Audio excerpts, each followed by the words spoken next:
Never let yourself be the victim. If I could go back in time and have a conversation with my 8 to 10-year-old self, that would be the message I would give.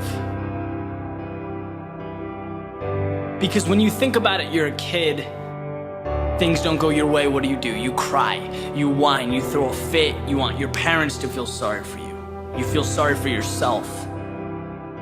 It's how you deal with things at that age. And then you grow up, but you don't necessarily shed that habit, that mentality. And it becomes obvious, right? I mean, you can talk to someone for 30 seconds and you know right away if they have that victim mentality.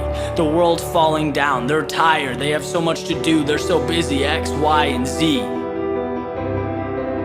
Look, having that mindset does two things for you.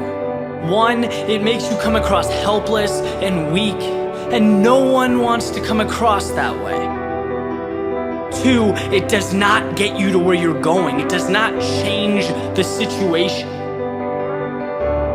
Right? Here's the reality. There is always a way to get what you want.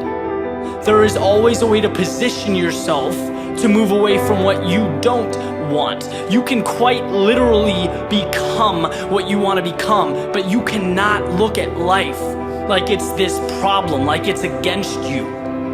The ball is in your court. You know, it wasn't that long ago, 2-3 years ago, that I was not the happiest guy in the world, right? Did not like what I was doing, did not like how I was spending my time, was not energized, was not passionate about very much. But the time came where I didn't want to live like that.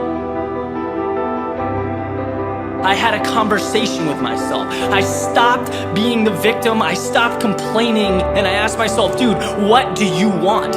What is your purpose? What is your goal? Who do you want to become? And I literally made the decision and walked away a different person. And the things around me changed, my life changed, because I made a decision to never be the victim again, to get what I want. I became the author of my own story. And you realize just how simple it is to transform your situation.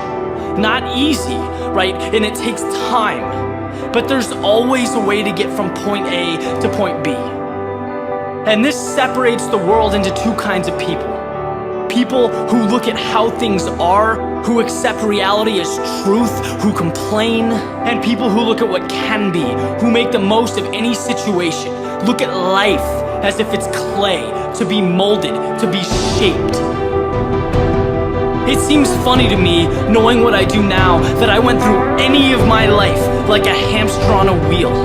That I talked to people every day who didn't energize me, that I didn't want to be around, that I did things I wasn't passionate about. That is insanity.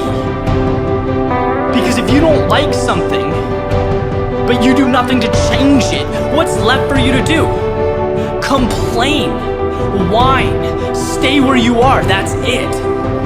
See, one of the reasons I reference athletics so much is because they bring this mentality on you that when things become difficult, when things become challenging, your one job is to find a way to figure it out. And I always did. And I took that and I brought it to everything else I do. And now it's eye-opening to see people achieving success, financial freedom, these things everyone wants, and know that the difference between them and everyone else is that they felt like they deserved it.